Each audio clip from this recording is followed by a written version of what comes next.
What up, fellas? Ladies and gentlemen, welcome back again. Thanks for watching. Thanks for tuning in. Got another quick one again. I just wanted to, the unicorn sockets. I found some more of them. We talked about in the last video. Obviously, I'm making two of these tonight, but 25, 30 seconds. Found a 21, 30 seconds. And, wait, 19, 30 seconds. Yeah, pretty exciting stuff. So I was digging through here and just getting, like I said, getting all this stuff organized in my home box here so I could have all these kind of straightened out. And then I'm going to get my new toolbox. Then I'm going to transfer all this stuff into my new home box, take my new toolbox to the shop, take all the stuff that's on my overloaded cart into my new toolbox, hopefully have a hutch and side cabinet and all that with it. Yeah, I'm pretty excited to get all this organized, so I figured I better get started because I don't want to be doing this in the garage in the winter. I'd rather do it in the shop, which I'll have time to do this winter. So, and I'm going to be smoked this week. We're busy again. I'm probably going to get, I have a feeling that I'll have 80 hours in turn time or flat rate time this week, just from all the stuff I got to do. So, anyways, another one I wanted to go over. Show you guys a couple little neat gigs that I found that I was going over in my toolbox when I was cleaning this thing out. Mac super sockets. These were a great idea, and these were out 15 years ago.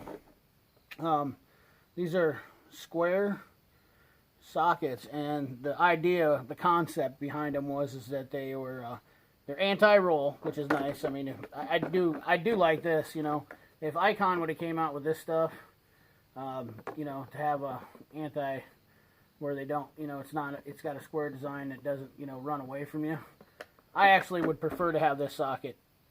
This is like, to me, the smartest thing anybody could have ever done. And I know they're out there, but I don't know why the tool makers aren't, why these guys aren't, like Snap-on or somebody hasn't stepped up to make these. But anyways, the concept was behind these was to stack them. So let's see, a 19 and a 13. What did I do here? I got 13. Yeah, I got 13. Stack up just to make an extension. Not that big of a deal. But the other thing is I also like about these, which I don't know that any time I really need to do it, but I have. Let's get the right wrench here. Not going to do it, fella. Let's see here. Find one of these here. Good gosh. I can't. I'm losing my sizes here. It's hard to know what a 19 fits. 19 socket fits for a wrench. Obviously it fits a 12. No, it doesn't. There we go. We're going to use an 18. So that was the other design behind this, is that you could use it on your wrench, which I thought is really cool. And while I got the wrench out, these are my favorite wrenches, Mac Knuckle Sabers. I've always been a fan of these, partial to them. You can see how this thing sticks on there. The cool thing about these Knuckle Sabers is they don't have the flank on them like the flank driver. And don't get me wrong, I don't care. I like Snap-on stuff. Don't want to get an argument about which one's better because I don't really care about that as far as it goes. But see the little lip there? These were called these are the Knuckle Sabers because they didn't slip off. A lot of guys made fun of them and called them Knuckle Busters, but I personally have had pretty good luck with them, and I think it's relative to the guy, honestly. So, but they will hold on. They'll hold on to the socket once you just get a little angle on it. I don't even have to worry about them coming off. They weren't as hard to me to slip on the fastener as the Snap-on. It's a little bit harder to get off, but they weren't as hard to slip on. I am a fan of the Mac wrenches because they're wider. And to me, the meatier part of my hand sits against them. A lot of guys say different. Just always been a fan of the Mac wrenches. It is what it is. Speaking of wrenches, put these super sockets away. These were an exclusive to Mac, by the way, back then. Part number, if you can find them, SXSSM106TR. Not sure if they still make them, but hey, it is what it is. Blackhawks. Guy was trying to tell me the other day that these were made in the USA. I own them. They aren't. Never were, to my knowledge. Big fan of these things. Really love the 3/4 inch sock, or the 3/4. Really love the Blackhawks. Got rid of the metric ones, traded them for gear wrench. Never been more disappointed in my life. Would love to have the same set of metrics that I gave back. That I had. You know, you can even tell these Pittsburghs are. I bought a set of these stubbies, and I'd like to. I should have stabbed myself for making that purchase. These things were worthless. I broke one in the first like 10 minutes I used it. But you can just tell the paw on this thing where that moon is. These things are stout. These were military grade wrenches, and I know that I was using them because I sold to the military. I was a military rep for a tool company, and I'd done a ton of sales with them, and Blackhawk were everybody's choice. They met or exceeded military and ANSI specs by a lot. I don't know that they're the greatest ratcheting wrench around. Really like them. They're my favorite out of all the ratcheting wrenches. Matco, any of them. Blackhawks to me were the best. Never used the open end much. Who does? We're mechanics, we're not in it for, like tinkering. But yeah, so I wanted to show you guys that because I've never really went over my wrench store and what I've got in here, Otherwise, it's just a little bit of S&K stuff. But we're going to get back to tool stuff and not any more of the drama crap. I want to stay away from that stuff. I'm tired of hearing about Icon. Tired of talking about it. I don't care, Found this guy. Been looking for it. I put some of my tool sauce on it. So it's got some brown stuff. It's pooping. She's pooping everywhere. This is a Blackhawk ratchet here. This is a USA made tool though. This was made in Dallas factory for proto, but this is a hell of a ratchet. The knurling on this one, fellas, I actually don't know why they're not making ratchets like these. Not sure what the deal. This ratchet is super comfortable. One of my favorites. Lost it forever. Found it. Apparently my old man took it. Had it in his hard case for his 3/4 because he was known. I was a son that Dad took all the tools from. Believe it or not.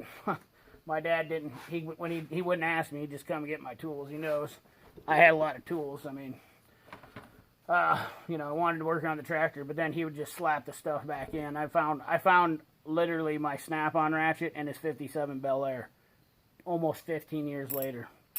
So yeah, that was fun too. But yeah, this here Blackhawk, this is a sweet ratchet. Very fine tooth. I mean, it's made at this long. USA made. 49945 is part number. Bet you're not probably going to find that one, but tool. It's not worth anything. Then I found this guy too.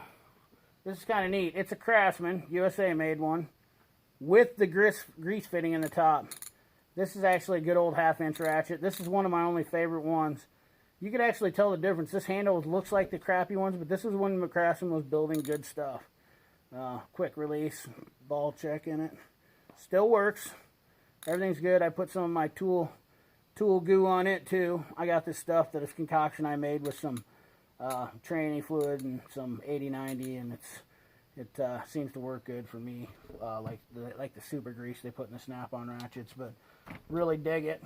So yeah, I just wanted to show you those cool things that I found, and I'm trying to get this all straightened out, and then we'll do a toolbox.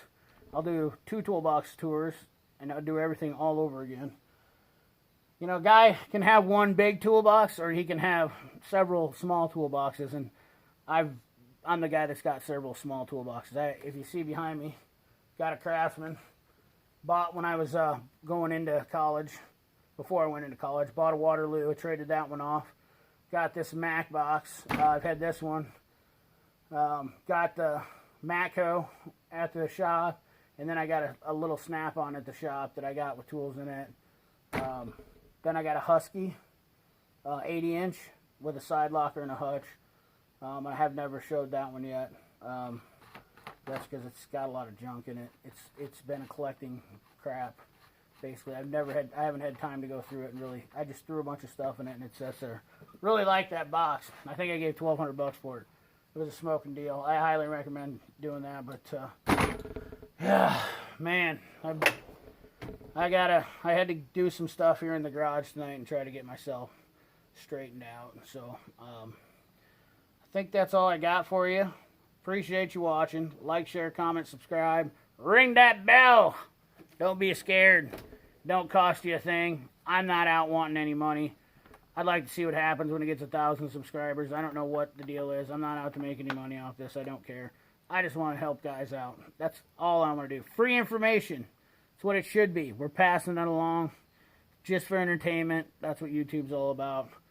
I don't hate anybody. Don't want to be getting in. I don't want to get in any dramatic stuff. I really like the guys that avoid that, and I want to too. So thanks for watching, guys. Till we see you in the next one. Keep wrenching.